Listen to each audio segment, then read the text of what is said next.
Hello, students!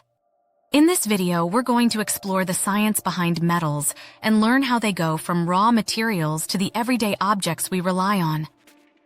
Most metals are found in nature as compounds and need to be separated from other elements.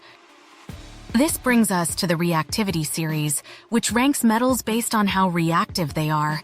Highly reactive metals, like sodium and aluminium, are never found in their pure form in nature because they readily combine with other elements. Moderately reactive metals, like iron and zinc, are also found as compounds.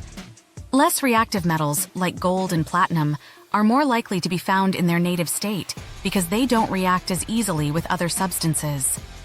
Now let's talk about minerals and ores. Minerals are naturally occurring substances found in the Earth's crust, and some contain valuable metals. When a mineral has a high percentage of metal and few impurities, it's called an ore. Not all minerals are ores, but every ore is a mineral. For example, bauxite is the ore from which aluminium is extracted, and hematite is the ore used to obtain iron. Once we have the ore, the metal needs to be extracted. The extraction process varies depending on the metal's reactivity. For highly reactive metals like sodium and aluminium, we use electrolysis. This involves passing an electric current through a molten or dissolved compound to separate the metal from other elements. For example, aluminium is extracted from bauxite by mixing it with cryolite and using electrolysis to produce pure aluminium. For moderately reactive metals like zinc and iron, the extraction process involves several steps. First, the ore is concentrated by removing impurities. Then, it's converted to a metal oxide through a process called roasting by heating it in the presence of oxygen, or through a process called calcination by heating it without oxygen.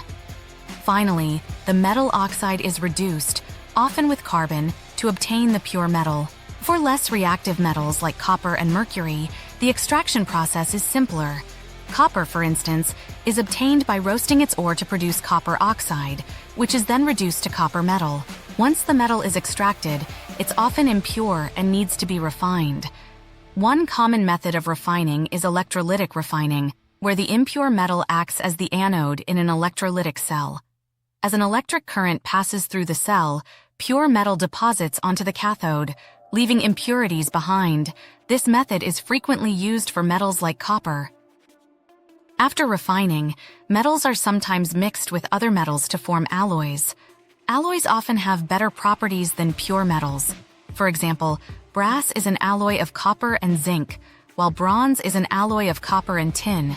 These alloys are stronger or more resistant to corrosion than the pure metals they're made from. Speaking of corrosion, let's talk about metal corrosion. Corrosion is when metals deteriorate due to reactions with their environment, like when iron rusts after reacting with oxygen and moisture. To prevent corrosion, we can coat metals with paint, oil, or zinc, which is called galvanization. Stainless steel, an alloy of iron, carbon, and chromium, resists rusting and is commonly used to prevent corrosion. Finally, a quick note on allotropy. Some elements can exist in different forms called allotropes. For example, carbon can be found as diamond, which is incredibly hard, or as graphite, which is soft and used in pencils. These different forms have very different properties, even though they're made of the same element. In conclusion, metals are a crucial part of our world, and understanding their science helps us appreciate the role they play in our lives. Attempt to answer this question next. What is the difference between a mineral and an ore? Please share your answer in the comments. The complete curriculum for Class 10 is available on our channel. Check out all the links provided in the description below. Please make sure to like, share, and comment for more such videos.